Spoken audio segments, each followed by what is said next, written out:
Est-ce qu'on peut aller jusqu'à dire qu'on aurait plusieurs systèmes visuels, ou est-ce que c'est un peu abusif?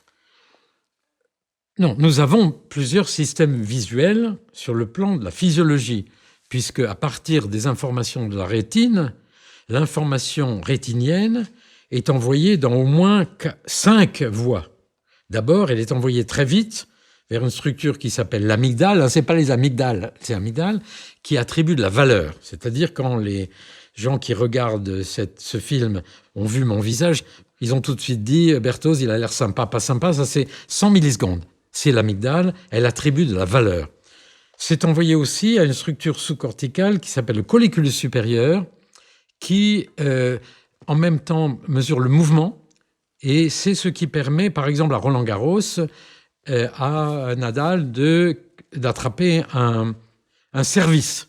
Parce que le service arrivant à 150 à l'heure, l'information visuelle n'a pas le temps d'aller par le cortex. C'est trop long. C'est cette structure qui permet au lézard d'attraper une mouche, qui nous permet d'attraper la balle, qui permettait au gardien de but célèbre de l'équipe de France de football, Barthez, d'attraper les pénaltys. Et puis, il y a une autre voie qui est celle souvent dont on parle, mais qui n'est pas la seule, qui va vers le cortex visuel. Le cortex, ici. Et là, c'est pareil, ça se divise en plusieurs voies. Donc, nous avons plusieurs systèmes visuels. C'est le principe que j'ai appelé simplex de modularité. C'est un peu curieux de diviser l'information dans tous ces canaux différents. L'avantage, c'est que ça permet de spécialiser et ensuite d'attribuer des choses. Ça, c'est une chose. Nous avons donc...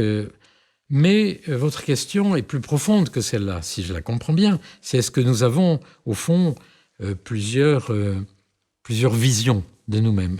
Oui, mais peut-être qu'on pourra en reparler à propos de la navigation, à propos, etc. Oui, le cerveau, à partir de ces différentes façons d'analyser le monde visuel, va ensuite construire, et c'est ça qui est extraordinaire, dans différentes structures, que ce soit l'hippocampe, le cortex visuel, le cortex cérébral, va construire des représentations, j'aime pas trop le mot représentation, mais va construire appelons-le des représentations du monde, et qui seront des représentations, pas des visions, justement, parce que ça va intégrer aussi le mouvement, etc.